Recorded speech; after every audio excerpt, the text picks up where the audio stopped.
Un dragon c'est bien, deux c'est mieux. Aujourd'hui, on retourne dans les années 80 avec Double Dragon.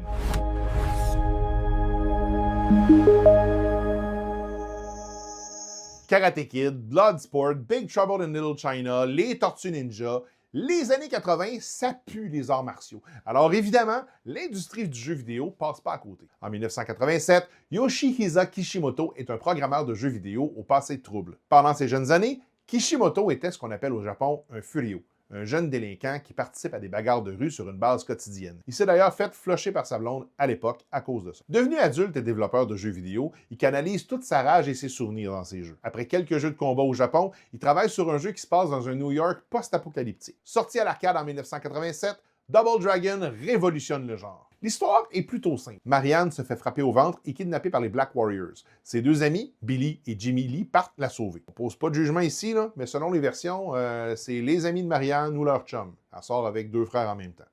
Ah, les années 80. C'est le premier jeu à populariser le style de jeu de combat beat 'em all, c'est-à-dire qu'il faut battre tous les ennemis à l'écran, en mode coopératif à deux joueurs en même temps. En plus, on peut ramasser les armes des ennemis, des couteaux, des fouets, des bâtons de baseball, des barils, pour s'en servir contre eux. Et le jeu a une twist finale assez tordue. Si on termine le jeu à deux joueurs, l'écran affiche « Battez-vous ».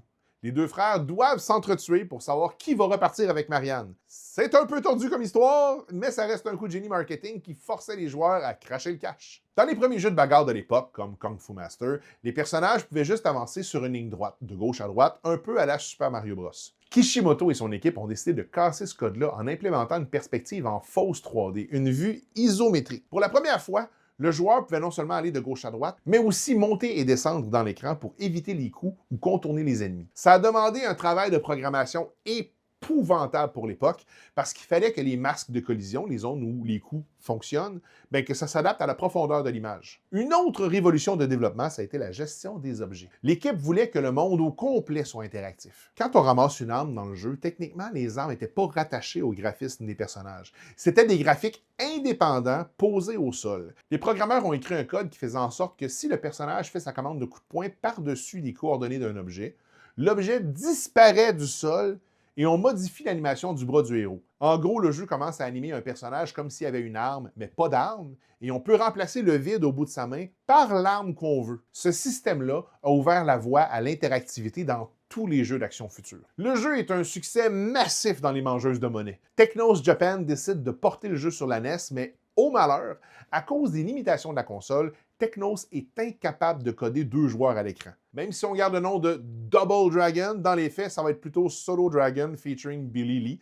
Mais pour compenser, on ajoute un système d'expérience. On débloque des coups plus puissants au fil du jeu et, surprise, Jimmy Lee, le frère jumeau de Billy, c'est le boss final caché. C'est lui le chef des méchants! Malgré l'absence de coop, le jeu sur Nintendo reste un succès. On l'adapte aussi sur la Master System de Sega. Le jeu va être plus difficile à contrôler, mais on réussit à garder le mode en deux joueurs. Les deux jeux suivants sortent à l'arcade et l'année suivante sur la NES. En 1989 sur arcade, Double Dragon 2 The Revenge, où on fait complètement abstraction que ton frère est soit un traître, soit mort.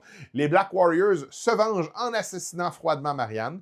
Les frères Lee partent pour une vendetta sanglante. On considère souvent que la version NES est meilleure que la version arcade, et le jeu a introduit le Hyper Cyclone Spin Kick, le coup de pied toupie. Suivra Double Dragon 3 The Sacred Stones l'année suivante. Double Dragon 4 sort sur la Super NES en 1992, sans passer par l'arcade.